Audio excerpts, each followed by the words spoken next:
On today's episode, I'll be covering a couple of random movies I've been wanting to talk about, starting with My Cousin Vinny from 1992 and Stand By Me from 1986.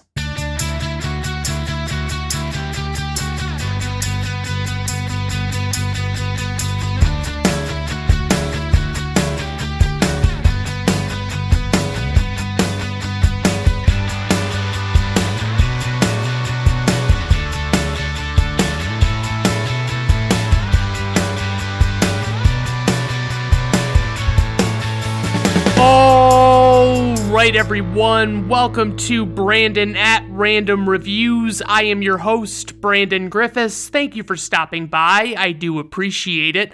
Today on the show, like I said, I've got a couple of just random movies, just nothing thematic about them at all, nothing to really connect them, but I just really love them, so I really want to talk about them. But first, I think I've talked about before, I have a bad habit of buying movies that I've never seen because I find them on sale or something, and I usually just buy them and then I put off watching them, which is the worst. Like, nothing tells you that you've made a bad decision more than buying a movie and telling yourself you're going to watch it, but knowing that you don't immediately want to put it on and watch it. That's just not a good sign. So these are some movies that I actually own, and I have them in a list on the VUDU digital purchase of movie, like it's a service for purchasing movies and TV shows. And I own these movies and I bought them. And when I watched them, I had to put them into a list that is simply titled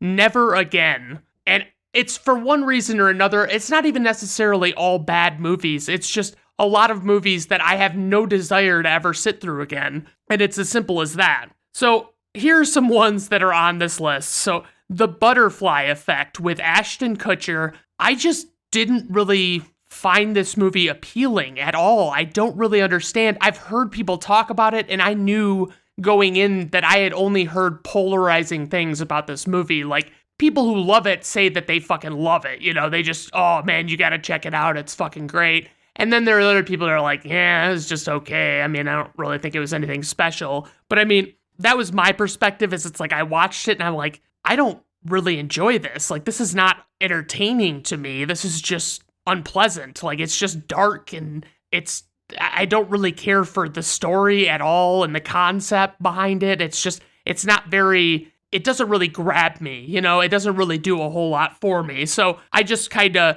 tucked that one away and said, fuck this, I'm never doing this again. Then there's a movie called Mother that I actually covered, I believe, on my blog, and it's a movie featuring Javier Bardem and Jennifer Lawrence, and it is basically like one big biblical allegory, and it is just way too fucking much. I mean, it's not a fun watch, and it's just really, it gets very wildly unpleasant throughout the movie. Like, it just keeps getting worse, and you're just like, what the actual fuck is this? Why did this get made into a movie? So, I mean, there's that. I mean, I'm not a religious person too, so that probably doesn't help. I don't really enjoy the religious themed things, so I kind of push those things away typically. And I also have the burden of, my big thing is I don't want to know what's going on with a movie. Like, I don't want to know what the story even is with a movie. I want to just go in and watch it and not know anything about it. And I did that with Mother, and it was just god-awful. Then we have, and this one might ruffle some feathers, but Army of Darkness, the Sam Raimi movie, the third Evil Dead movie, starring Bruce Campbell. And it's like he's in, I want to say it was like medieval times. I just don't like the humor of the Evil Dead movies. I don't find them enjoyable. I don't think that what they go for as humor is actually funny. I'm definitely not laughing at it. And that's not to say that I laugh at everything that I find funny. But in this particular instance, I find it actively not funny. Like, I'm just like, no thanks. I'm good. And I feel the same way about the other two, but I actually bought that one thinking maybe it'd be different because it seemed different based on the cover and all of that stuff, but it's not really truly much different from the Evil Dead movies. I mean, honestly, like in terms of tone and things like that. So next up, we have The Omen, the original from 1976, and I think I saw the remake as well. These movies are fucking terrible. I mean, I own the original, I don't own the remake, and the original is just fucking painfully boring. I mean, it is just not a good time, and it's like, I don't know if they really thought that it was scary, this like little kid that's supposed to be possessed by Satan or whatever. But I watched it and I'm like, fuck this. Like, this is not good at all. It really bothers me when I watch a horror movie and nothing even jumps out at me as like a scary moment. It's one thing to say overall a movie is not scary, but to watch a movie that you're expecting to be scary and have it just be flat the whole time with like no increases in adrenaline or whatever, not even having a single moment to talk about, that's a problem. And then the other one that's similarly a horror movie type is The Wicker Man, the original, which was remade with Nicolas Cage in the 2000s, I believe it was. But I mean, the original, it's just the guy that plays the main character is a lot more likable than Nicolas Cage could ever be because he's Nicolas Cage, and I don't care what people say about Nicolas Cage. I think his overall demeanor is fucking terrible. It's just not enjoyable to watch Nicolas Cage in anything. I mean, basically this guy he comes to this really remote town and the whole time, basically, you know what's gonna happen to this dude. You know that he's fucked. And it's like, they kind of like build up the whole thing like you don't know that's coming. And you're like, what the fuck is this? Like, why am I watching this? I don't know. I have a hard time with that one. I was really disappointed because I heard it was like really good and all this stuff. Then there's How the West Was Won. And I believe I also covered this on my blog. This one was like a big ensemble cast and it was a Western and it had like Jimmy Stewart and John Wayne and a whole bunch of other people. And it's just like, what are we talking about? Like they shot this whole movie in this like super duper widescreen format that they were testing out. And it was like, it didn't really look good. It doesn't look good on the small screen. And the problem is the story wasn't compelling enough to be good despite that. So that's the biggest issue with that movie. Then there's Uncut Gems with Adam Sandler. And I was talking to a guy at work about this. He said he had watched it and he really didn't like it. And I just remember watching it and I didn't think it was a terrible movie, but I also said that it was not a movie I ever need to see again because it was just like really just an anxiety-inducing disappointment. I mean, it was like, I got the point of it and this guy just keeps making these awful decisions and then he compounds additional bad decisions on top of them. What is the point of this? But it's like the friend from work that I was talking about, he knew that Adam Sandler, like it was supposed to be a serious movie, but he was a fan of Adam Sandler's comedies. And I love Adam Sandler comedies from like 2001 backward, but nothing after that really, because most of his comedies to me aren't that good anymore. And then we have Contact with Jodie Foster. And this is another one that it wasn't a wholly terrible movie, but after I watched it through and the way they close it out at the end, it's like, it's such a fucking letdown. It just kind of slaps you in the face and you're just like, oh, fuck you. Like, get the hell out of here. The next up, I'll just lump these two together because basically my criticisms are the same. Lawrence of Arabia and Ben-Hur. These are both movies that are around 4 hours long, I believe. And they're widely regarded as some of the greatest movies ever made. And neither of them was even worth watching one time for me. I couldn't fucking find any goodness in them. I was just like, this is fucking dull and boring. Why am I sitting through this? Why are people telling me that this is good? Then there's Letters from Iwo Jima. And I like Clint Eastwood movies. When he directs them, I usually think that they're pretty decent. But he does have a tendency to go for the boring stuff. Like a lot of his movies are not particularly fast-paced or exciting. They're just fucking snooze fests, honestly. And this movie was like the prime example of that. It was just not a terrifically good movie. I just thought it was it was nothing. I didn't feel anything for it, and I didn't really want to ever sit through it again. It was one of those movies that's very well regarded by a lot of critics and things like that, but I don't really care. Then we have Atonement, which has, I believe it's James McAvoy and Keira Knightley. And this one is another one that is like very well regarded by critics, and all the ratings on all the websites say that it's just an amazing movie. And it's basically like this little girl accuses James McAvoy of raping her, and then he's in love with Keira Knightley, this other woman, and he basically gets thrown into jail, I think. I can't remember what exactly happens to him, but he ends up in the military, and it's like, essentially, nothing good comes of the story at all. Like, they don't get any redemption or anything like that. It's just basically like, this fucking girl made up this story about him for no fucking reason, and it's like,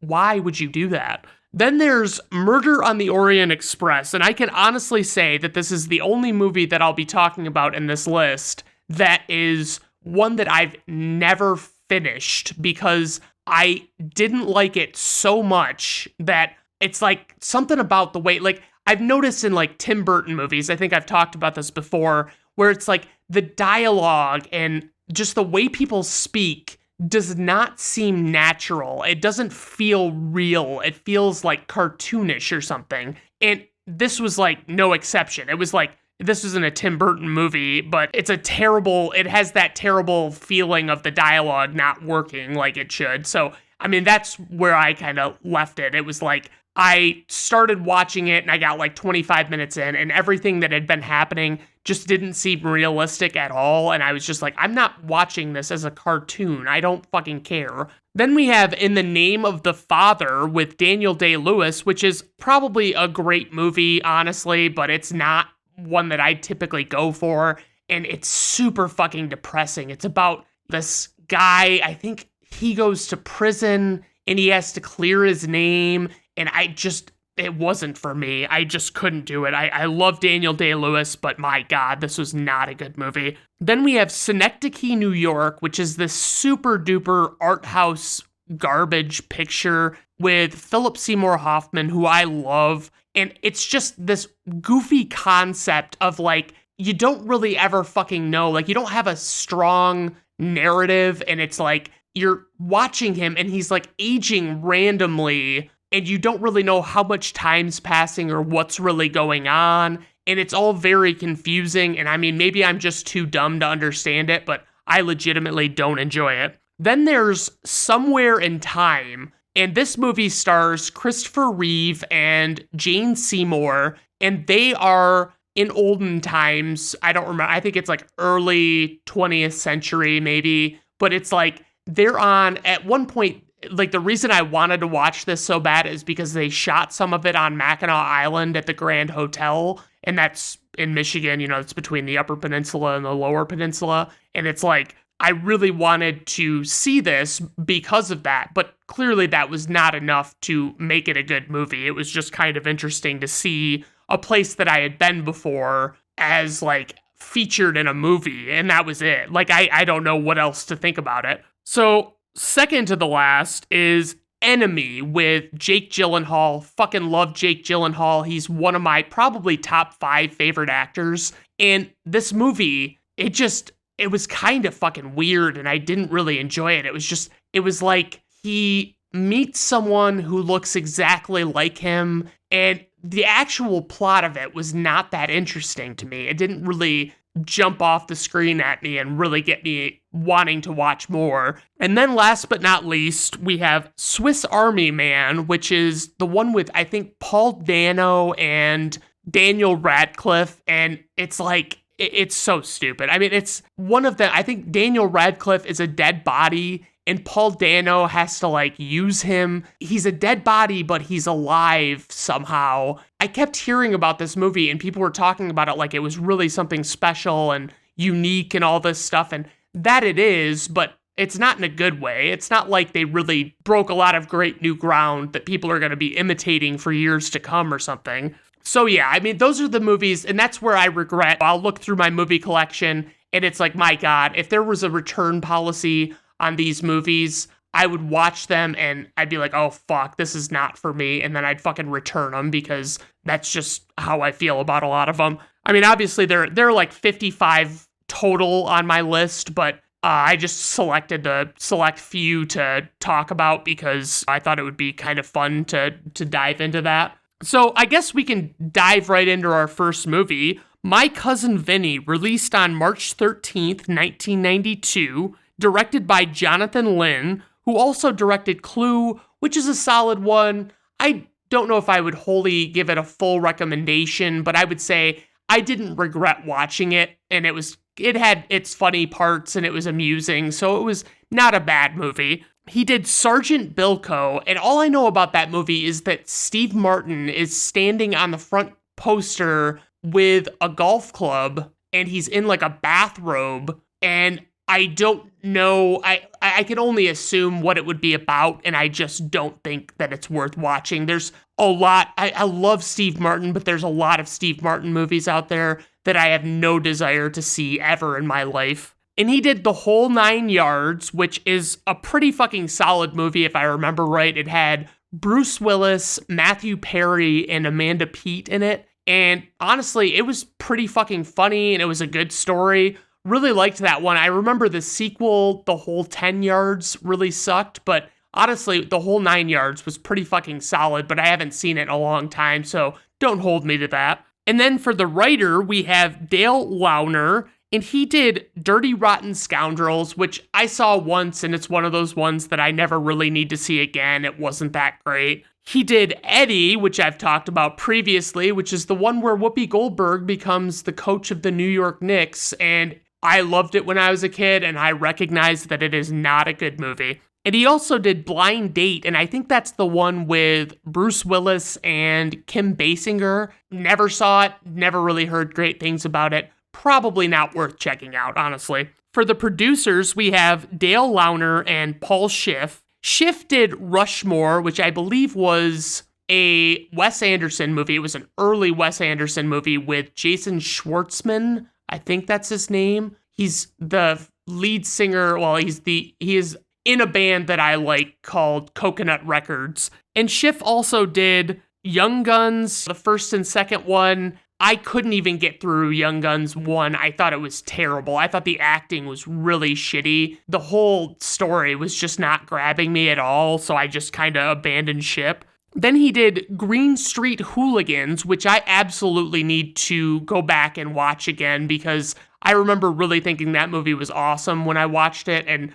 that was probably like 15, 20 years ago now, so I mean, it's probably still good, but I just want to make sure. For the score, we have composer Randy Edelman, and he did The Last of the Mohicans with Daniel Day-Lewis, and that one's solid, definitely worth watching. It's not what I like to watch very frequently, but it's a good movie. He did Billy Madison with Adam Sandler, and that's one of my all-time favorite comedies, and I remember the music pretty prominently in that movie. It was pretty solid. It had a good comedic score to it. He did While You Were Sleeping, previously covered on this podcast, and he did Anaconda, the movie with Jennifer Lopez, Ice Cube, and Jon Voight, where they go into the Amazon in South America and look for a tribe, but all the while they're getting like hunted by this giant snake. It is a good watch for like if you feel like putting on a bad movie and making fun of it, because there's a lot to make fun of in that movie. For the cast, we have Joe Pesci, who plays Vinny Gambini,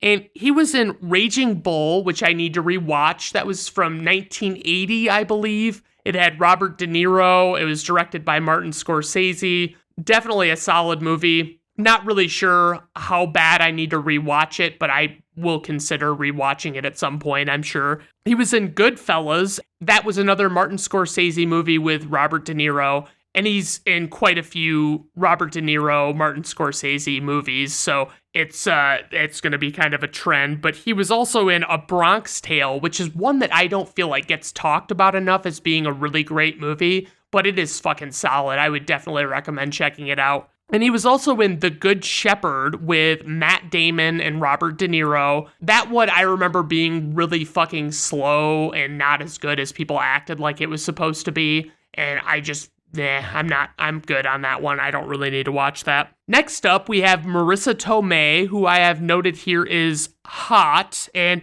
she plays Mona Lisa Vito, and she was in What Women Want with Mel Gibson, and that one, I don't know if that one would hold up, especially given that Mel Gibson's allegedly not a great person, I just don't know that I could watch it and enjoy it as much anymore. And she was in Before the Devil Knows You're Dead, and she gets topless in that movie, I believe, and it is truly a sight to behold. She was in The Wrestler with Mickey Rourke, and that one is one that actually is on my list of movies that I'll probably never watch again. It wasn't a bad movie, it was just not a rewatchable movie, in my opinion. And she was also Aunt May in the Tom Holland Spider-Man movies that are the most recent iterations of the character. Everybody, it's like the running gag on that everybody's always telling Peter how hot his Aunt May is and things like that, and it's pretty amusing. Then we have Ralph Macchio, who plays Bill Gambini, and he was in the Karate Kid movies, and those ones, I only saw the first one, and I liked the first one quite a bit. It was a solid teen movie, but I wasn't really that into it to the point that I really wanted to watch other installments of the franchise. And he was also in The Outsiders, which is a movie that has just a ridiculous number of famous or now famous people in it. I mean, just so many up-and-coming actors in that movie, and it's like they're all together in this one fucking movie, and the movie is okay. I know the book was probably better, but I don't really remember the book that well. Then we have Mitchell Whitfield, who plays Sam Rothenstein, and he was actually Barry from Friends, and if you don't remember who Barry was, he is the guy that Rachel was supposed to get married to at the very beginning of the show, and Rachel ran out on the wedding, and so that was him, basically. And he's also done some voice acting work and things like that, but he's really not in many movies at all. Fred Gwynne plays Judge Chamberlain Haller, and he was in The Munsters, which, by the way, if he was still alive, I would recommend not talking to Fred Gwynne about The Munsters. It's just not a good... He just really hated talking about it. He was not proud of that show, and he thought it was stupid, I think. But, I mean, it made his career, honestly. Like, it gave him a career. He was also in Pet Sematary, which is one that is kind of, like, so ridiculous that I like to watch and make fun of at times, but it's not a wholly awful movie. It's a Stephen King novel, so it's got at least the fundamental basics of a story to it, and that's good. But otherwise, I would say it's not a terrifically great movie. Then, last but not least, we have Lane Smith, who plays Jim Trotter III, and he was in the original Red Dawn, which I've mentioned several times is a great fucking movie. He was in Son-in-Law with Pauly Shore, and that one is... I saw it too, I think I saw it when I was really young and I don't remember it, but I saw it again recently and it was not worth going back and revisiting.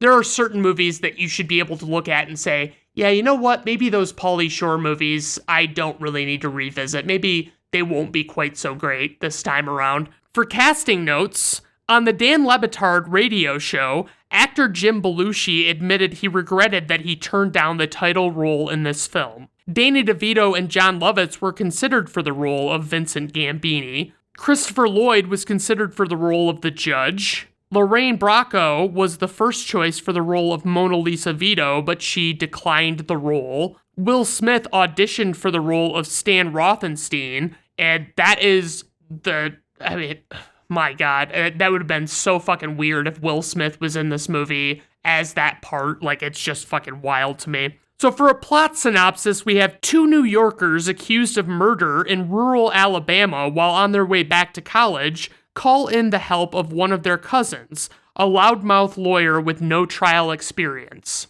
For the tagline, we have a comedy of trial and error, and that's a little generic, but it's okay. It's not bad. All right, guys, let's just dive right into this fucking plot. So as the movie opens up, we're just seeing a couple of young guys. Bill is played by Ralph Macchio, and Stan is played by Mitchell Whitfield, and they're riding in the Alabama countryside, and they have a mess of shit in their back seat, and they're just kind of tooling around, and you don't really know what they're doing. So they're smugly driving by these businesses, and they finally decide to stop at this roadside gas station, and they're cheaping out. They go into the store and they're like buying all of these really cheap foods. They're looking for off-brand stuff, trying to save money and stuff like that. And it's like they're grabbing as much as they can carry, and it's kind of hilarious just thinking about it. But anyone who's been in college knows this fucking game. Most generics are as good and even sometimes better than the name brands. And sure, some off-brands do suck, and it can be a real roll of the dice, but that's the chance you take, and sometimes you just eat it anyway, even if it sucks.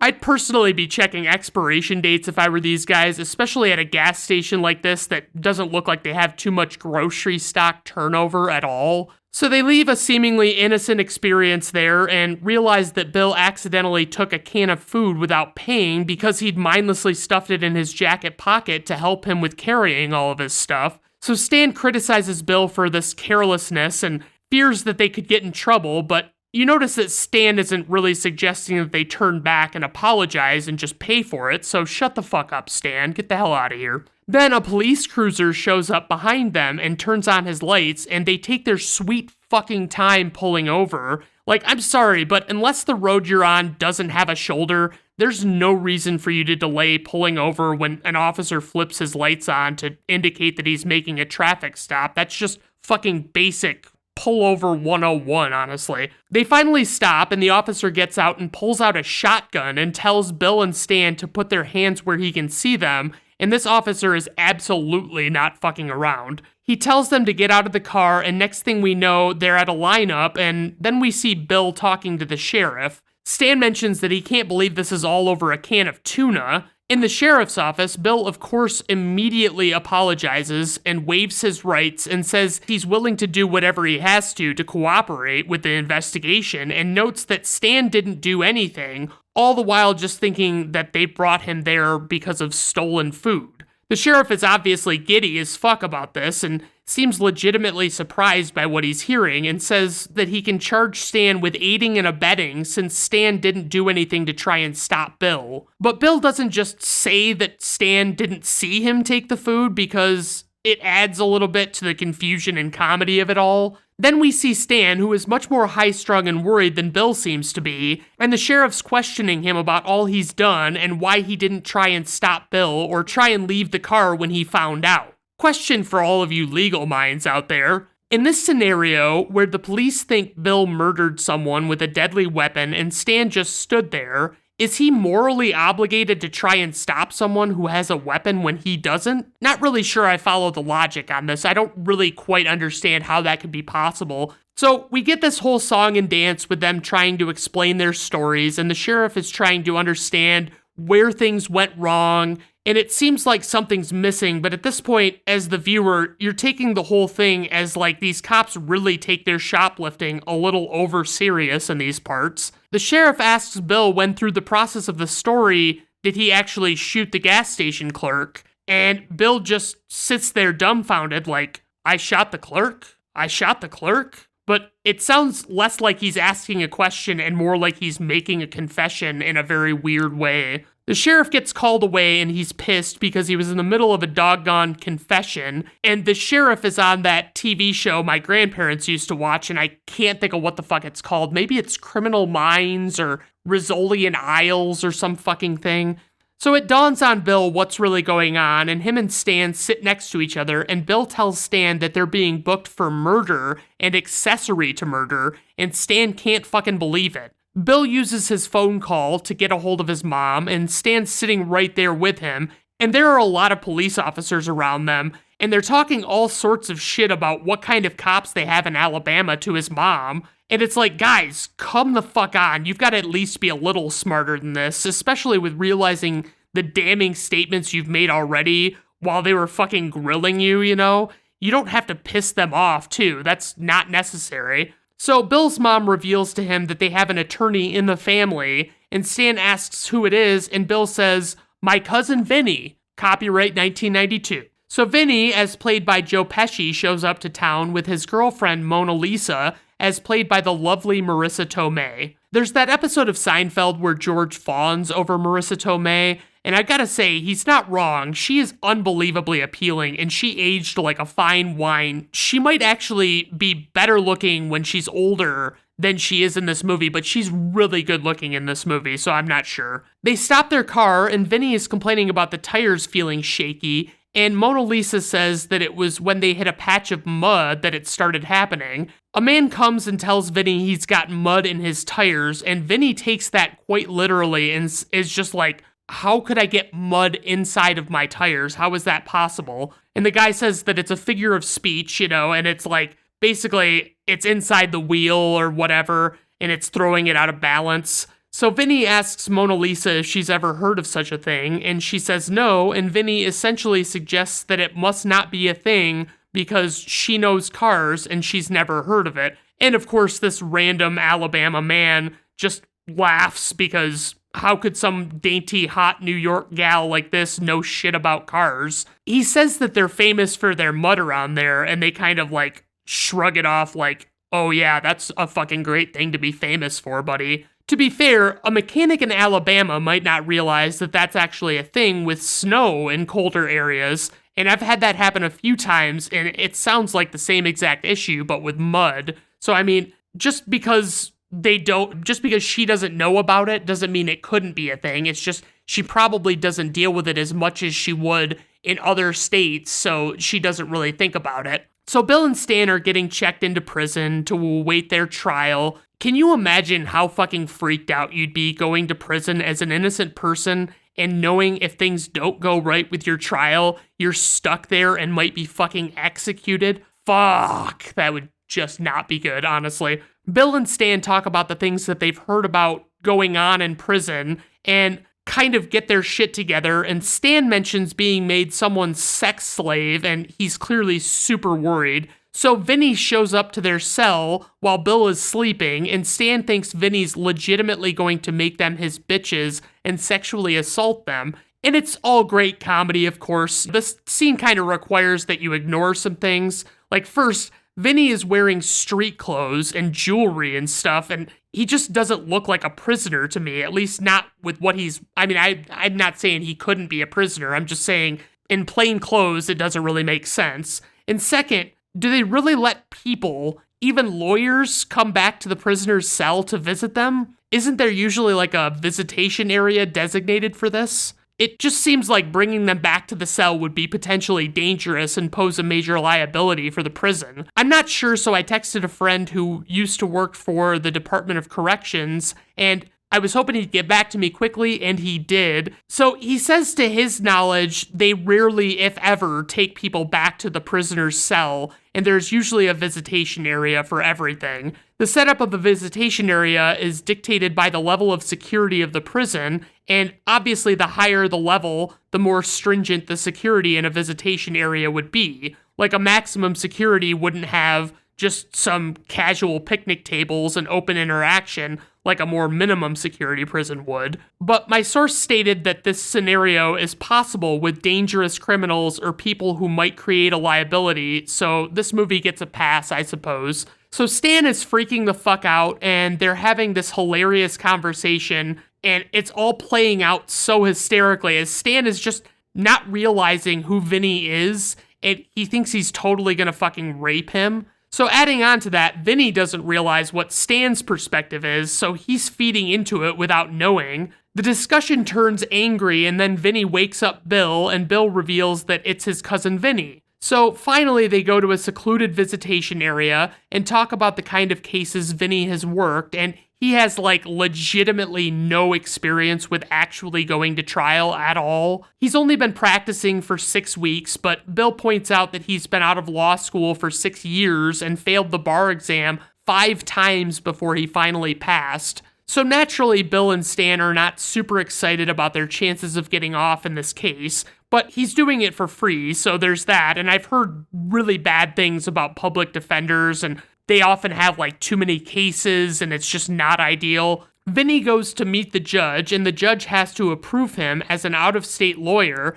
So Vinny tells him where he went to school, and he sees the judge's Yale diploma framed behind him. So he kind of just starts fucking lying a lot about everything. He says he's been practicing law for 16 years and has defended many murder cases with varying degrees of success. And the judge is played by Fred Gwynne, I should mention that. And he's honestly great in this movie. He passed on not too long after this was released, like the following year, I think. The judge lets Vinny know how strict his courtroom is and how he'll expect him to know the law, so he hands him a giant law book, and Vinny's like, "Just this?" and laughs, and the judge is not amused at all. At their hotel, Vinny and Mona Lisa are hanging out, and she wants to know what she can do to help, and Vinny basically just says nothing. The next morning, they're awoken by a loud steam whistle at the sawmill, so they get up because of that, and they go to this shitty-ass diner where the only selections on the menu are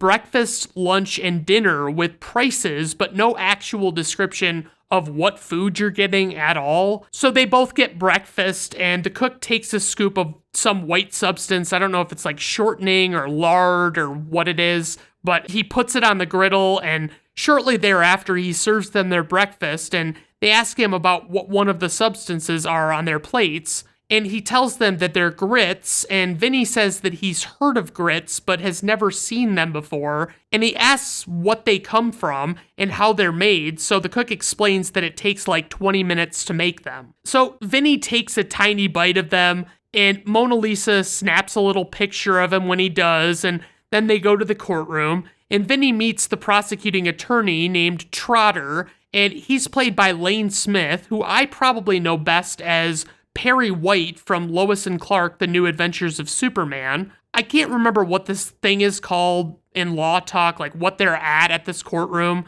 but hopefully they'll say it, and they do say it later. I'm just building suspense here. Bill and Stan arrive too, and I've got to say, every time I say Bill and Stan, I always almost say Bill and Ted, and it really bugs the shit out of me. I really wish it wouldn't have been Bill and whoever in this movie. But I think this proceeding is actually called an arraignment. The judge comes into the room and asks Vinny how his client's plea, and Vinny responds but doesn't stand up, and that's kind of basic, I would think. And the judge gets pissed and tells him to rise and speak clearly. Vinny stands up and goes to talk, and the judge interrupts him to ask him what the hell he's wearing. And he's got on cowboy boots, black pants, a black button-up shirt, and a black leather jacket. The judge says that he's insulting the integrity of the court and that the next time he comes, he needs to dress nice, and he's pretty clearly not fucking around. The judge again asks how his client's plea, and Vinny is so remarkably ignorant of the whole judicial process that he actually starts explaining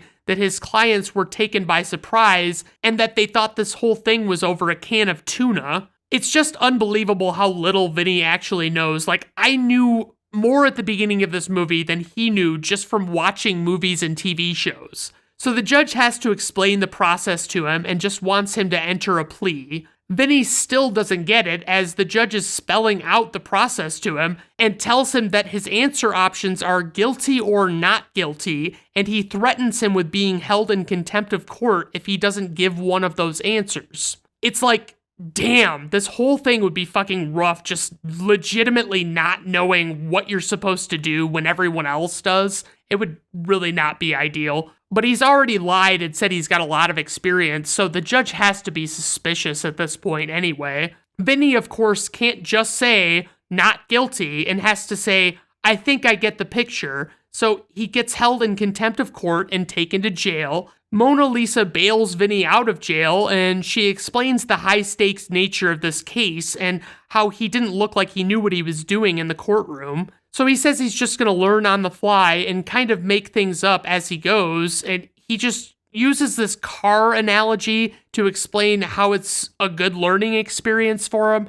and I guess it makes sense. I mean, they both know cars, so he kind of uses that to bridge the gap to have her understand what he's talking about. Mona Lisa explains that they can't afford to keep bailing him out and says that she tried to hustle to get some extra money, but she got stiffed. So naturally, Vinny's like, what do you mean you got stiffed? So they go to the pool hall and confront the guy who stiffed her, and the guy suggests that he could just kick Vinny's ass instead of coughing up the $200. I just love this fucking interaction with this guy and Vinny. It's just so great. Like, Vinny isn't backing down even a little bit in front of these locals. Vinny agrees to kick the guy's ass and collect the money, but the guy doesn't actually have it, so I guess they just leave for now and are gonna come back to it. Meanwhile, Bill and Stan are playing basketball at the prison, and Stan is being very critical of Vinny and suggests that it shouldn't be so difficult and maybe they should fire him.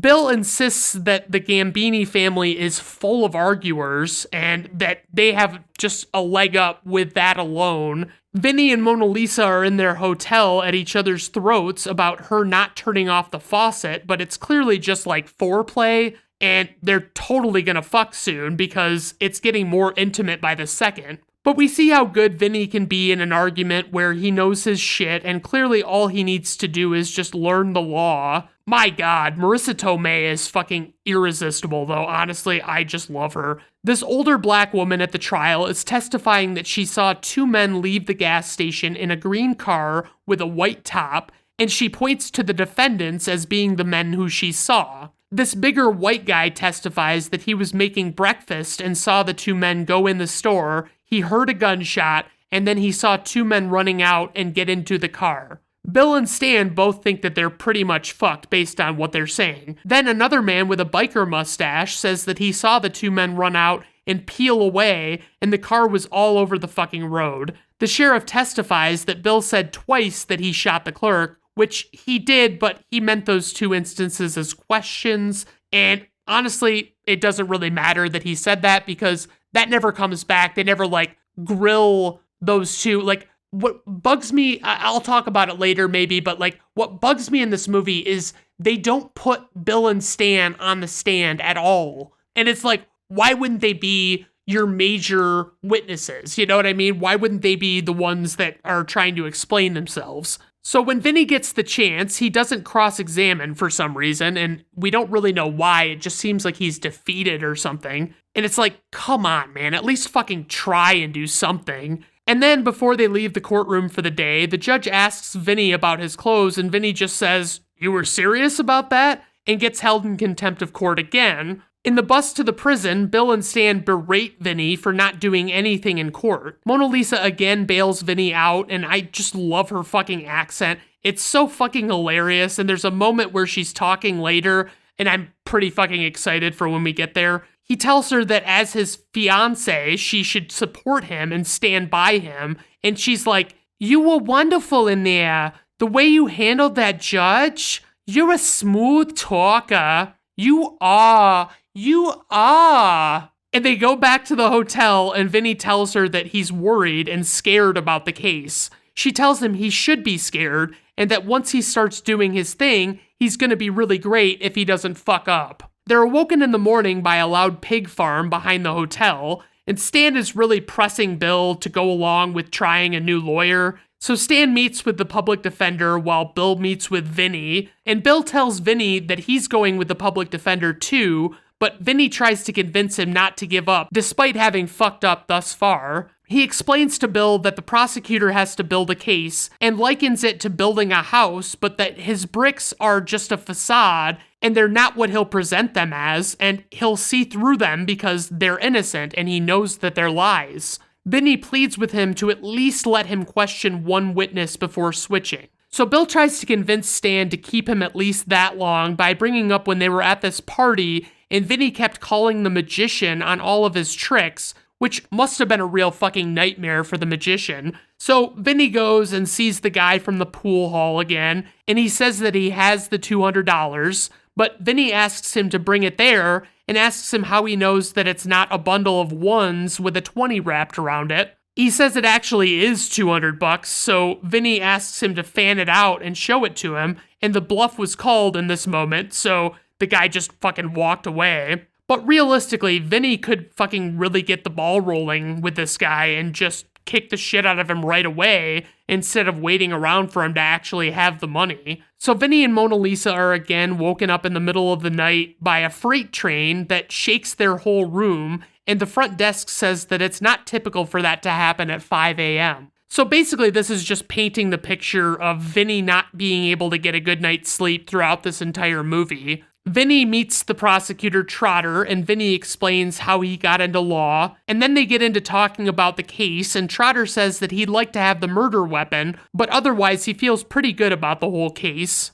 The prosecutor invites him to go hunting with him, and this is the fucking scene with Marisa Tomei. I fucking love it. So back at the hotel, Mona Lisa is not pleased to hear that Vinny is going hunting, but he wants to do it to maybe get a chance to know what the prosecutor Trotter knows about the case. He's hoping that maybe he'll get a chance to look at his files, and I don't know that if this were actually necessary, that Trotter would just willingly hand over the files if he didn't have to. Why would he just give him the files if it wasn't a legal requirement of him? Like, I mean, if there's no legal obligation to do it, why the fuck would Trotter be dumb enough to help him out like that? Vinny's worried about what he's gonna wear, and Mona Lisa wants to know what he's gonna hunt. So he says Trotter has a lot of stuffed heads in his office, and she's fucking mortified by this concept, and she wants to know what kind of heads. And he's like, well, he's got a boar and a bear and a couple of deer.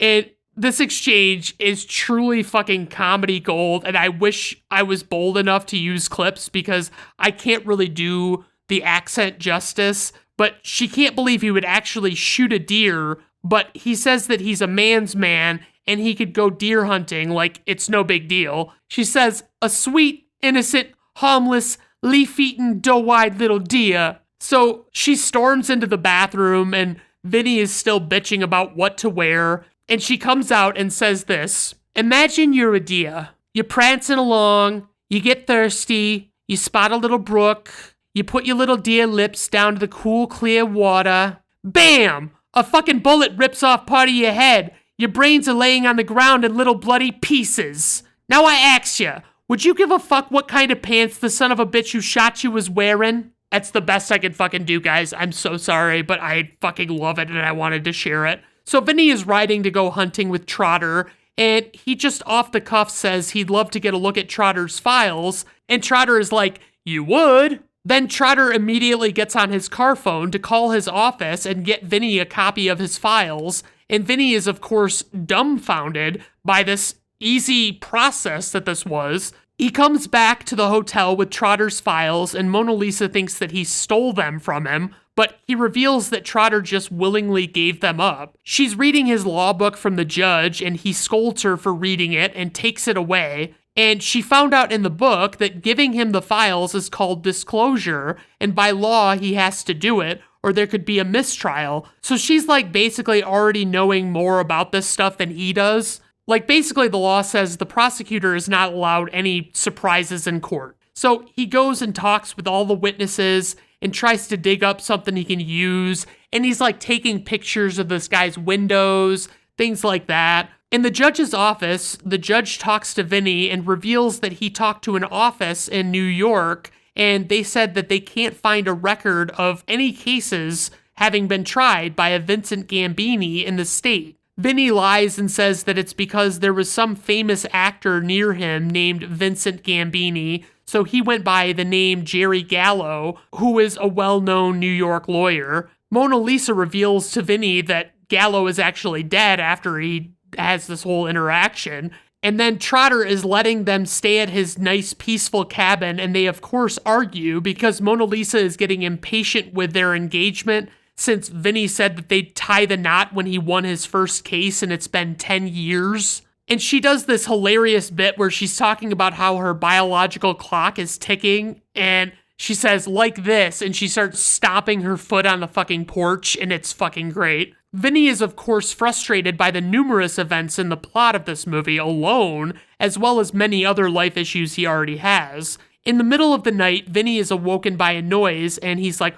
what in the fuck is that? And he goes outside in just his boxers, coat, and tennis shoes, and starts firing a revolver into the woods. And then the next thing you know, they're sleeping in the car, which honestly would make me way more uneasy. I wouldn't like that at all. Then it starts thunderstorming, and it's like, well, fuck, they can't catch a break here. They go to leave, and they're stuck in the mud. The tires are just fucking spinning and spinning in this mud, and they can't get them to fucking go. And I guess I never realized that Joe Pesci was as short as he is. But now that I'm thinking about it, it does kind of track that that's like a thing with him. I just hadn't really let it dawn on me, I guess. So Vinny's suit gets all dirty and he has to shower and get a new one. And he sees the guy who stiffed Mona Lisa and punches him out and takes his money. He has to come to court in this shitty secondhand tuxedo that makes him look like a 1920s bellhop. The judge holds him in contempt again, but the trial proceeds anyway, and obviously Vinny is gonna have to get his shit together here before too fucking long anyway. Vinny is swearing and getting in all sorts of trouble with the judge. Then the public defender addresses the jury, and it's revealed that he has a very severe stutter, and it's very off-putting to everyone in the room. Stan is very frustrated by this and has lost all hope for this case. The big guy witness who is making breakfast takes the stand again, and basically he just says what he said before. You know, he says that he saw the two men come in and come out and how he heard gunshots in between and all that stuff. The public defender tries to have a gotcha moment with the witness for needing glasses, but it's pointed out that they're reading glasses and that he needs nothing to see at distance. It's kind of like, yeah, you're an idiot, public defender. Then Vinny examines him and tries to understand the witness's point of view during the time of the murder. And he reveals that his view of the two men may have not been as good on their way out as it was on the way in. We get this hilarious exchange between Vinny and the judge, and Vinny uses the term Utes,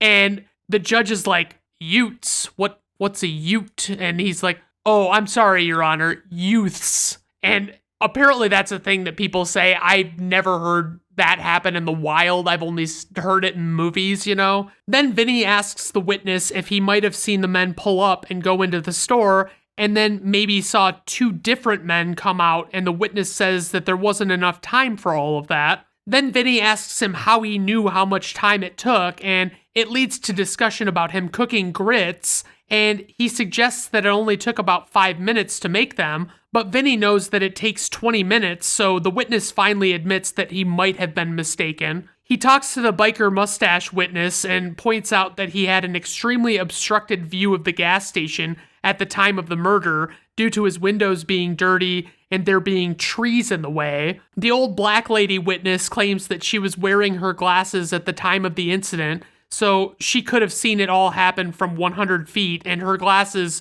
are honestly thick as shit. Like, these are strong prescriptions. So Vinny takes one of those super long measuring tapes and extends it from the witness stand to just 50 feet at the back of the courtroom and asks her how many fingers he's holding up. And hilariously, in this moment, the judge says, let the record show that he's holding up 2 fingers before the lady can actually answer. And Vinny's like, come the fuck on, judge, help me out here. So he holds some fingers up again, and she guesses wrong, so the defense is pretty fucking stoked about it. Trotter brings in a surprise car expert, but Vinny objects because they didn't have adequate warning, and very succinctly and eloquently defends his point. But for some reason, the judge still says that it's overruled, and it's like, what the fuck? I don't really understand why the judge won't sustain his objection. It makes perfect sense. So Trotter starts asking the expert about these tire marks outside the gas station, and they were the same model, and that the rubber left behind from the skid marks was the same as the defendant's car's rear tire. Vinny narrowly dodges another investigation by the judge, who found out Jerry Gallo is actually dead, by telling him that it's actually Callow with a C. I mean, like, how many times is this judge gonna fall for this? Then at lunch, Vinny and Mona Lisa talk, and she wants to help with the case, and she gets upset with him because he's being kind of a dick to her and acts like her pictures are fucking useless. So she storms off and is not happy about it at all, as you might imagine, and she's not talking to him. So Vinny goes back to looking through his stuff. In court, he asks the expert, and it turns out that the tire in question is the best-selling tire out there, and it sheds doubt on the testimony. But Vinny sits down looking at the pictures and has a revelation, and he needs Mona Lisa, so he has to force her into the courtroom just to testify. She gets on the stand, and Vinny starts to question her, and she's childishly, deliberately not looking in his direction. Like, he's standing in front of her, and she is turning her head away from him as childishly as can be. It's fucking hilarious. Then Trotter suggests that Mona Lisa might not be a car expert, and he wants to voir dire her to determine her level of expertise in the automotive field. He asks her about her current profession, and she's an out-of-work hairdresser, but she reveals that like all of the men in her family are highly qualified mechanics, and she worked in her father's garage as a mechanic for a long time, doing a lot of different things with cars, and seems to know her shit. So Trotter asks her what the correct ignition timing would be on a 1955 Bel Air Chevrolet with a 327 cubic inch engine and a 4-barrel carburetor. She says it's a trick question because Chevy didn't make a 327 in 55, and it couldn't have a 4-barrel carburetor by then either. So the prosecution lets the defense proceed, and Vinny shows her the picture of the skid marks, and she has a revelation and realizes what Vinny is trying to get her to notice. She says the marks weren't made by a 1964 Buick Skylark, but they were made by a 63 Pontiac Tempest. She can tell the car that made the tire marks had positraction, and the 64 Skylark did not. Oh my god, I just love how it plays out with Vinny asking questions, and Mona Lisa is now very enthusiastic and excited to share her knowledge, and it's a nice way for her and him to make up. So Vinny recalls the original car expert to ask him if what Mona Lisa was saying jived with his knowledge, and he says that it does. He recalls the sheriff, and it's revealed that 2 men were picked up in another town, matching the defendant's description, and had the same color 63 Pontiac Tempest and a gun in their possession that also matched the ballistics of the bullet. So the prosecution dismisses the case, and everyone is very happy, but Vinny is trying to flee because the judge has found out who he is, but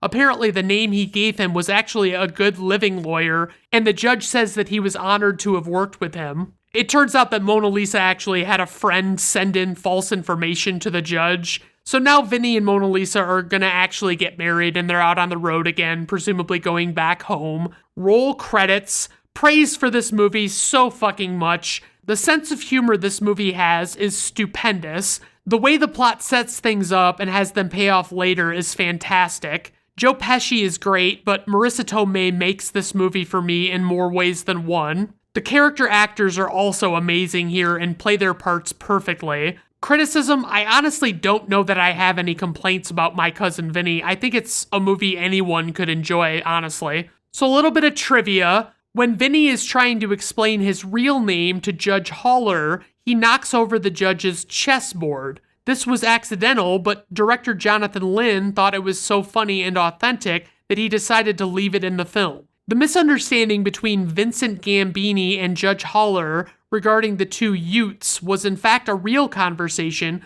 between Joe Pesci and director Jonathan Lynn. Lynn, who is British, at first had a hard time understanding Pesci's pronounced New York accent. The American Bar Association's publication, the ABA Journal, ranked the film number 3 on its list of the 25 greatest legal movies. Number 1 was To Kill a Mockingbird, and I'd tell you what number 2 was, but the ABA has a paid website, so I would have had to have gotten a subscription in order to tell what the fuck number 2 was. Director Jonathan Lynn actually has a law degree and insisted the film's legal proceedings be realistic. In fact, many attorneys and law professors have praised the film for its accurate depiction of trial strategy and courtroom procedure, especially with regard to presenting expert witnesses at trial. In fact, the film has been screened at some law schools to illustrate courtroom procedures. The exchange between the prosecutor and the automotive expert about the equipment used to analyze the tires was taken almost verbatim from an actual court transcript. The witness, asked how he analyzed the evidence, answered, "I have a dual-column gas chromatograph, Hewlett-Packard model 5710A, with flame-analyzing detectors." The DA quipped, "Does that thing come turbocharged?" And the witness answered, "Only on the floor models." This appears in lots of Funny Things Said in Court collections. Shortly after her Academy Award win for Best Supporting Actress in the 65th Annual Academy Awards from 1993, a rumor started circulating that Marisa Tomei had won by mistake because presenter Jack Palance had incorrectly read out the wrong name. This is a highly unlikely occurrence. The Academy specifically has 2 officials stationed off stage to intervene and read out the correct name if such an event were to transpire. Such an event didn't occur until the Oscars from 2017, when Warren Beatty was given the wrong card and Faye Dunaway mistakenly announced La La Land from 2016 as Best Picture, instead of the actual winner, Moonlight, from 2016. The error was corrected on the telecast in about 2 minutes. Joe Pesci was 49, while Marisa Tomei was 27 when this movie was released. And I've got to say, that's not really shocking to me at all. They both look about that age. When the judge warns Vinny that he'd better show up in court with a full knowledge of Alabama law, he's setting Vinny an impossible task. Alabama has the longest constitution of any state in the country, clocking in at more than 300,000 words. The U.S. Constitution is only a bit more than 4,000 words. Temperatures exceeded 100 degrees during the courtroom scenes, which were filmed in the midst of a Georgia summer in a converted warehouse with a corrugated metal roof. Joe Pesci stands 5'4", while Fred Gwynne stands 6'5". Little bit of IMDb nuggets. In the film, Marisa Tomei's character has the last name Vito. This could be a partial reference to Joe Pesci's famous role of Tommy DeVito in Goodfellas from 1990. So I guess we should just fucking speculate wildly about what facts might be true and just throw them in the IMDb trivia section. Is that what it is? Anywho, now moving on to info and ratings. Runtime, 120 minutes. This movie was rated R by the Motion Picture Association of America. Budget, $11 million. Opening weekend, $7.4 million. Worldwide gross, $64.1 million. IMDb rating, 7.6. Rotten Tomato critics score, 87%. Rotten Tomato audience score, 87%. Personal rating, 5 out of 5 stars. This is one of my all-time favorite comedies. I absolutely love it. Now moving on to Stand By Me, released on August 22nd, 1986,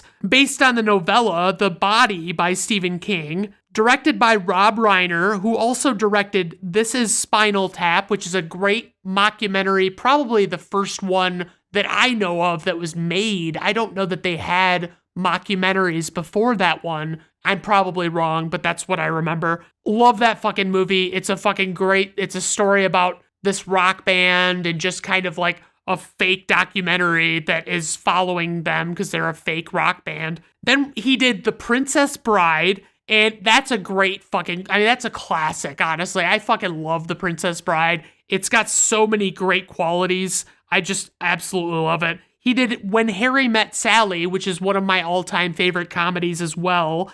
That's got Billy Crystal and Meg Ryan, and oh man, I just fucking love it. He did Misery, which is a good one to watch on a snowy winter's day. I really enjoy it. I haven't seen it in a long time, honestly, but it's very good if I remember right. And then for writers, we have Bruce A. Evans and Reynold Gideon. For the producers, we have Bruce A. Evans, Reynold Gideon, and Andrew Scheinman. For the score, we have composer Jack Nietzsche. I don't know if that's the right pronunciation at all, but I'm going with it. He did the score for The Exorcist, and that one's fucking solid. That's a really good score. One Flew Over the Cuckoo's Nest is another great movie, and it's actually like, I don't even remember the score to that movie, so maybe that's not a big credit of his. Then we have the cast, starting with Will Wheaton, who plays Gordon Gordy LaChance, and he was in Star Trek, and he also had a recurring part as himself on Big Bang Theory, and that's just not a show that I enjoy very much at all. Then we have River Phoenix, who plays Chris Chambers,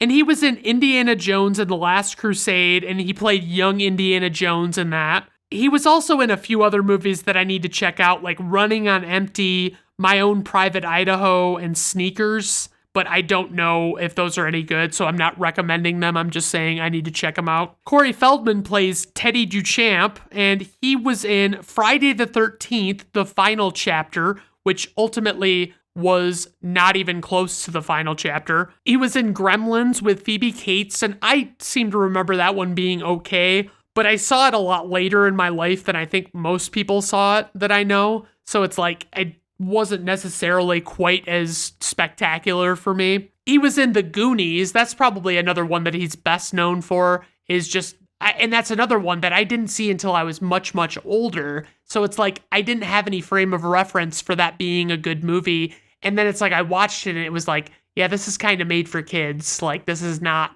for me. Then we have Jerry O'Connell, who plays Vern Tessio, and he was in that movie Joe's Apartment, which I believe was the first ever MTV Films movie, and it was fucking terrible. It was about cockroaches taking over an apartment. Not good. He was also in Jerry Maguire, which I enjoy to an extent, but Tom Cruise kind of drags it down for me, I'm not gonna lie. Then we have Richard Dreyfuss, who plays grown-up Gordy / the narrator. He was in Mr. Holland's Opus, previously covered on this podcast. I really love that one. It's a classic. He was also in Jaws, which is a great one. It's just highly suspenseful, very enjoyable. It's the best shark movie out there, without question. Then we have Kiefer Sutherland, who played Ace Merrill, and he was in 24, and I've never seen a single episode of that show, and I don't really care. I don't think I need to. John Cusack plays Denny LaChance, and he was in Better Off Dead, which is a great one. It's a very silly movie, but it's highly enjoyable. It's just a really good time. And he was in High Fidelity, previously covered on this podcast, and that one is another classic. I really like it. For casting notes, Ethan Hawke and Sean Astin auditioned for the role of Chris. For the plot synopsis, 4 kids take a journey on foot in hopes of finding the body of a missing boy. For the tagline, this is longer than the synopsis, by the way. For some, it's the last real taste of innocence and the first real taste of life. But for everyone, it's the time that memories are made of. Okay, I don't like that. That's way too fucking long. Just shorten it up. All right, let's just dive right into the plot of this movie. So Richard Dreyfuss as Gordy LaChance opens up the story sitting in his vehicle looking at a newspaper headline. The story is about someone named Chris Chambers having been killed,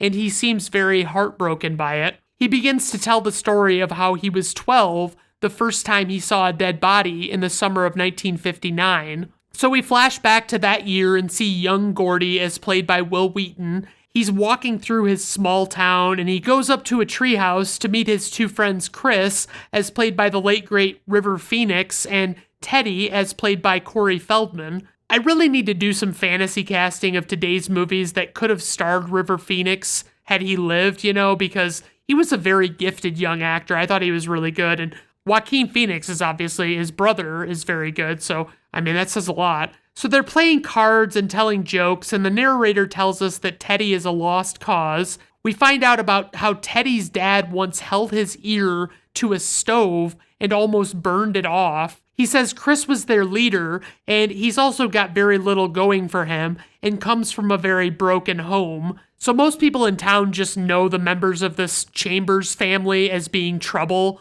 And then their other friend Vern, played by Jerry O'Connell, shows up, and he's a little chubby, and he's all out of breath, but needs to tell them about something that he just found out.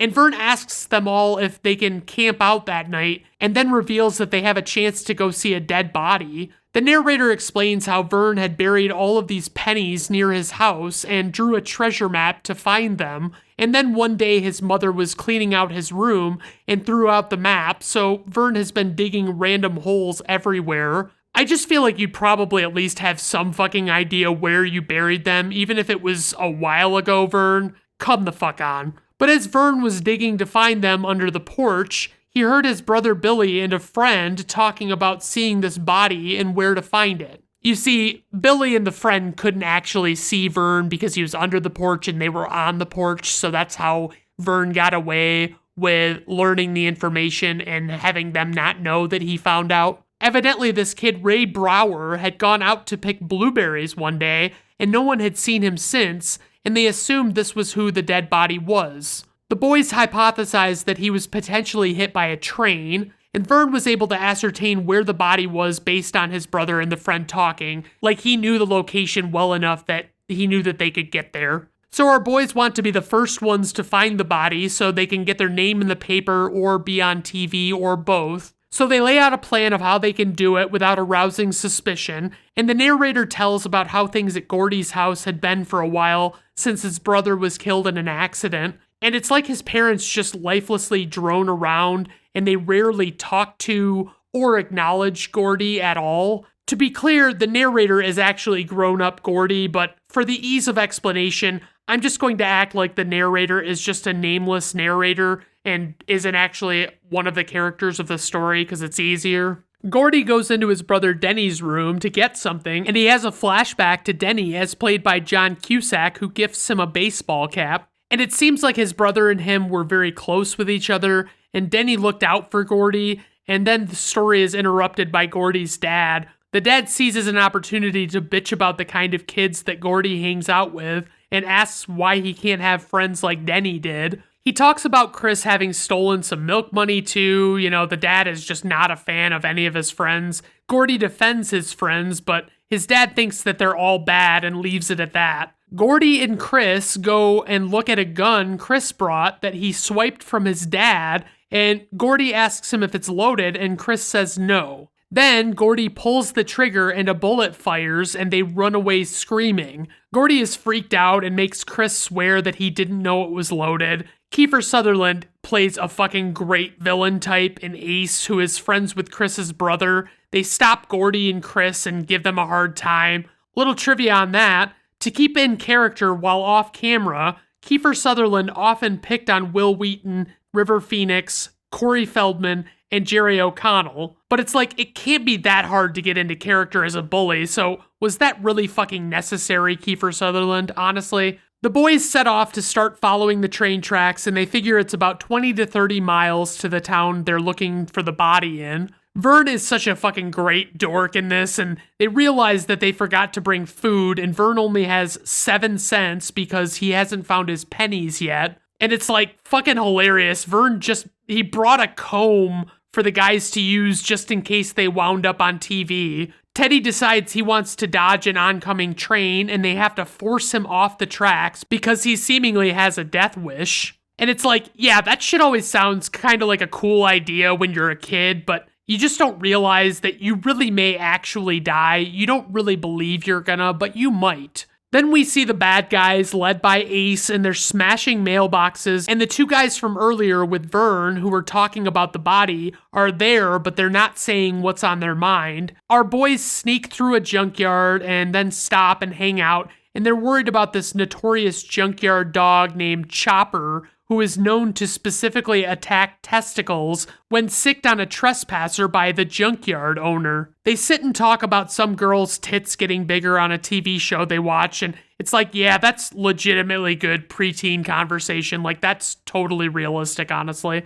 Anyway, they all flip coins to decide who has to go get food, and it's Gordy that gets to go. It's not clear if Gordy's brother Denny died in a car accident or if he was in the military. I thought he said it was a Jeep accident in the beginning, but honestly, there was things that cast doubt on that. I don't know. But this guy at the store asks if he's Denny's brother, and he says that he's sorry to hear what happened. And then there's another flashback, and Gordy's family is all gathered around the dinner table, and the dad is obsessed with Denny doing well in football. Of course, we get another heightened tragedy moment where we're told just what a great brother Denny really was to Gordy. After the flashback at the store, the man behind the counter asks Gordy if he plays football or anything, and Gordy says no, but you can just tell that Gordy has this looming fear that he's never going to do anything with his life, and that he has big shoes to fill from Denny.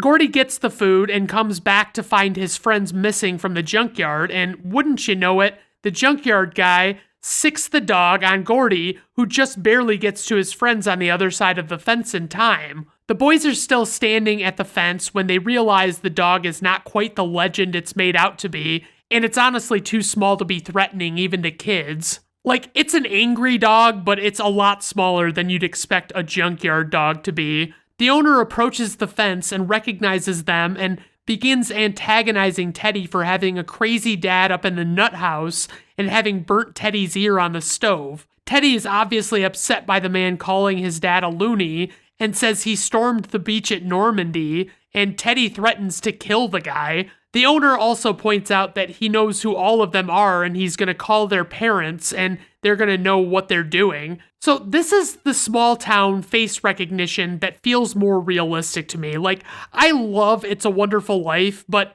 that's supposed to be a tiny little town called Bedford Falls, where everyone knows each other, it seems. But by the end of the movie, in what's supposed to be real-life Bedford Falls, many people don't even know the main character at all, and it doesn't really make sense to me. Like, all of a sudden, they're like, who the hell are you? You know, it's just like, you don't know who this guy is, you know what I mean? Like, come the fuck on.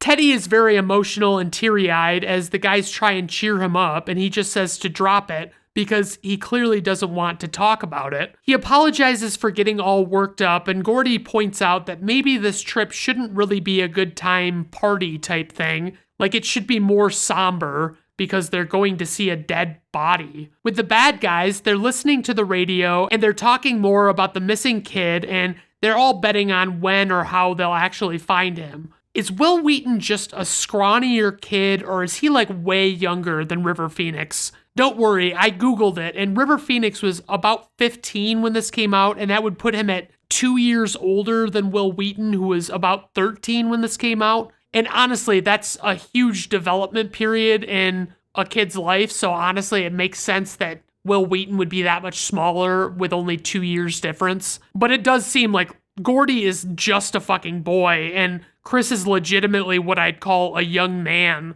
The two of them talk about whether it's a good idea for Gordy to remain friends with these guys, and Chris sees his potential and how he could be a great writer someday. Chris just doesn't want him to waste what talents he has just because his parents don't necessarily see it. And here we are, they've come to the famous train trestle or bridge or whatever you want to call it, and they start talking and no one knows when the next train is due, and Chris suggests that they could go to another safer bridge downriver, but it's 5 miles there and 5 miles back. Teddy doesn't care for walking an extra 10 miles when this will only take them 10 minutes to get across. But this bridge they're at now is pretty fucking scary, since it's like 100 feet down to the water below, and there's nowhere else to get away from the train if it comes. Like, you can't just dive out of the way to get away from it. You'd be fucking effectively dying if you tried to. So they slowly make their way across, and Vern is legitimately on his hands and knees crawling,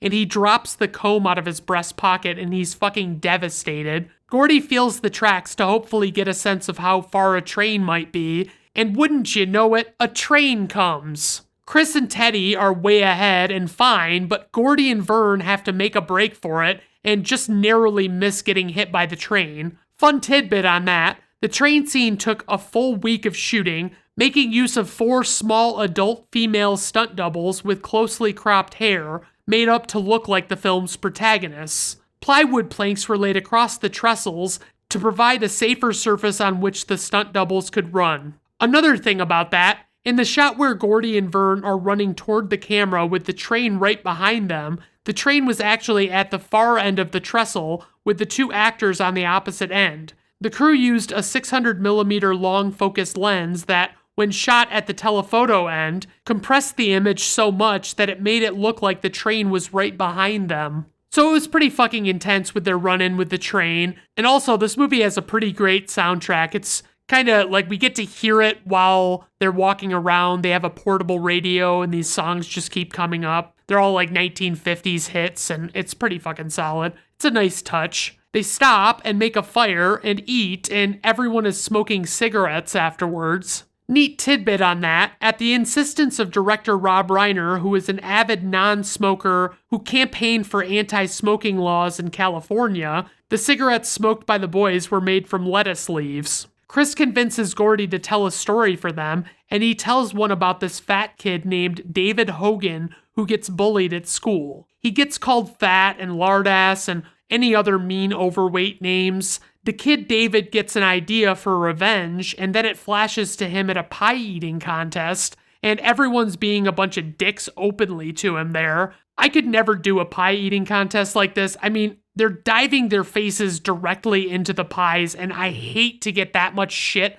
all over my face. It's just not ideal. I might do it for like chicken wings sometimes, but I'm still avoiding it at all costs, honestly. Anyway, they seem to start to legitimately cheer David on by chanting lardass at him, but Obviously, that's still pretty fucking mean. He goes backstage between rounds and chugs a bottle of what I guess is liquor. Then he comes back, and before too long in eating his next pie, he starts to projectile vomit on the guy next to him, who is the previous year's pie-eating champion. And it sets off a chain reaction of people barfing on each other at the event, and we're led to believe that the smell was quite bad. Fun factoid, the vomit used in the lard-ass story was made from cottage cheese and blueberry mix. Teddy says he thinks the story needs a better ending, and Gordy can't really think of one, and it's like, shut the fuck up, Teddy. It's a good story for this setting. We don't really need to know how the pie eater came home and masturbated to a magazine or some shit like that. The guys are all talking around the campfire about different things, and Vern says that if he could only eat one thing for the rest of his life, it would be cherry Pez. They also argue whether or not Goofy is a dog. All in all, I would say that this feels a lot like the kinds of conversations that kids would be having at this age. You know, it's just like it all feels really authentic and realistic, especially the talk in the junkyard when they were talking about the girl's tits and getting bigger and shit. Yeah, that's definitely that age talk to me. Then they start to hear coyotes howling, so they have Teddy stay up with the gun to stand guard while they sleep. Chris looks over and Gordy is dreaming about Denny's funeral, and his dad puts his hand on Gordy's shoulder and says, "It should have been you, Gordon." And he wakes up. And man, that is a fucked up feeling to have on your shoulders, especially if your parents actively act like that's kinda how they feel. Gordy tells Chris he didn't cry at Denny's funeral and that he really misses him, and Chris just says, "I know," and tells him to go back to sleep. Gordy stays up talking to Chris, and Chris talks about himself and his family's reputation around town. He talks about this time with the stolen milk money that Gordy's dad mentioned earlier, and everyone just assumed that he took it and didn't even ask him and just suspended him. He reveals that he did take it, but he felt bad and tried to give it back, and he gave it to this old lady who ultimately spent the money on herself and didn't tell anyone that he gave it back, which is pretty fucked up. Chris gets super emotional and wishes he could go somewhere nobody knows him, and then it cuts and skips to the next day. Little trivia on that, in the campfire scene in which Chris breaks down, Rob Reiner was sure River Phoenix could do better. He asked him to think of a time in his own life when an adult had let him down and use it in the scene, which Phoenix did. Upset and crying, he had to be comforted by the director afterwards. The result of Phoenix's exercise is the scene that ended up in the final cut. Gordy sees a deer crossing the railroad tracks the next morning and elects not to share the story with his friends, and even the narrator is like,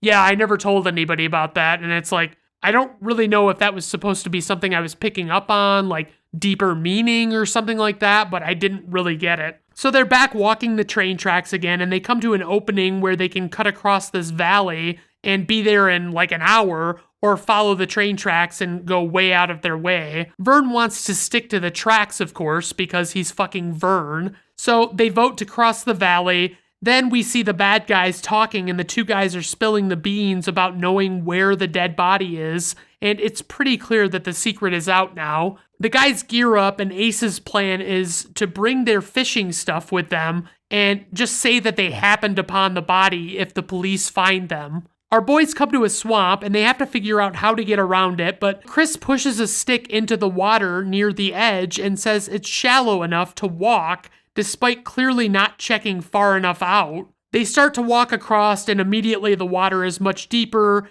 as they get a few steps out, and they just fucking collapse into the water. So they're all out in the water, fucking pissed off about what's happened. Neat fact on that, the pond the boys fall into was a man-made pool because the crew wanted them to be safe and secure and did not want to put them in a real pond because they did not know what could be in it. However, Corey Feldman stated in an interview that the joke of the whole thing was the pool was built, buried, and filled with water in the beginning of June, and by the time they got to film the scene, it was the end of August. So it had been out in the woods for 3 months, and they really didn't know what was in it anyway. Then, as they're playing around, they realize that they've got leeches on them, and they all pull them off, and Gordy gets one in his privates and removes it, and then he faints. Trivia on that, Contrary to urban legend, the leeches were fake. They were molded latex stuck on with rubber cement,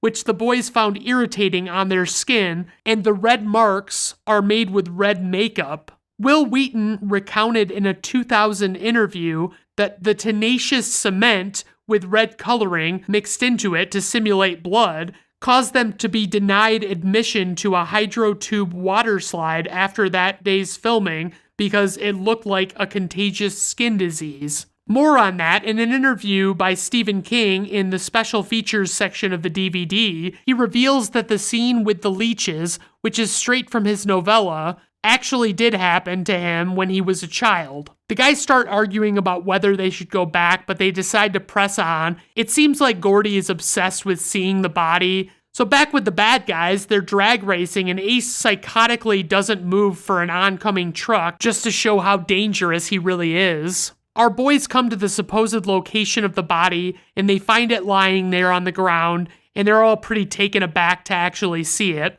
Gordy starts freaking out, asking why Denny had to die, and says it should have been him, and that his dad hates him. Chris tries comforting him, but it's not really working initially. The bad guys show up and they want the body. Ace threatens Chris and company with a switchblade, but Gordy fires the gun and says nobody's taking the body. There's quite a showdown between Gordy and Ace ultimately backs down but says that they won't forget what happened there. Chris razzes Gordy for his shit talk, and they decide to make an anonymous phone call to inform the authorities about the body. They walk all the way back to town, and each of them parts ways and says they'll all see each other at school. The narrator says that Teddy and Vern drifted away from their group and went on to have their own separate lives and whatnot. Chris lingers with Gordy, and the narrator tells how he toughed it out and made it through school and went to college with Gordy and then became a lawyer. Then he explains how a week ago in present day, Chris went into a fast food place and tried to break up an argument in the line where one guy pulled a knife, and Chris ended up getting stabbed and killed almost instantly. We see grown-up Gordy typing the story on his very 80s computer, and his kid asks him if he's ready to go, and he leaves, and Stand By Me by Benny King plays, and we roll credits. So praise for this movie. The performances by mostly young actors were spectacular. The main story's simplicity, it was all this movie really needed as a backbone. The realistic dialogue and friendships really helped this movie feel grounded. The 1950s soundtrack is actually exceptional. I fucking love it. Criticism, I don't know, maybe just more 50s songs. I guess that's one thing I could say. A little bit of trivia.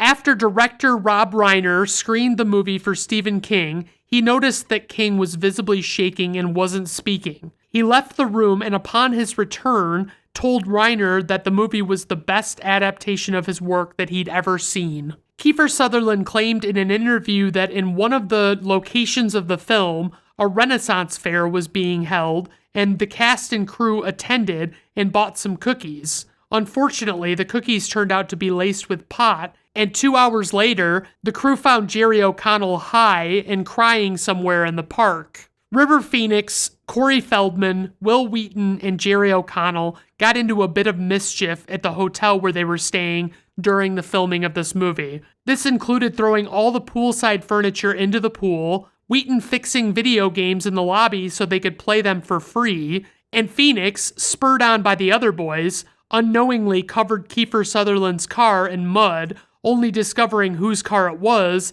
when Sutherland confronted a scared and nervous Phoenix about it later. For info and ratings, we have a runtime of 89 minutes. This movie is rated R by the Motion Picture Association of America. Budget, $8 million. Opening weekend, $243,000. Worldwide gross, $52.3 million. IMDb rating, 8.1. Rotten Tomato critics score, 92%. Rotten Tomato audience score, 94%. Personal rating, 5 out of 5 stars. It's short and sweet, and it's just to the point. It's a great little story. It's not like some big, long epic or something, but it's got what you need. It's a solid one. I really like it. All right, everyone. Well, I hope you enjoyed that today. And here I was thinking this was going to be an embarrassingly short episode, and lo and behold, it's as long as most of my other ones have been lately. So All right, well, let me know if you got any suggestions or requests, and I'll obviously consider entertaining them. Okay, have a good rest of your day. Bye now.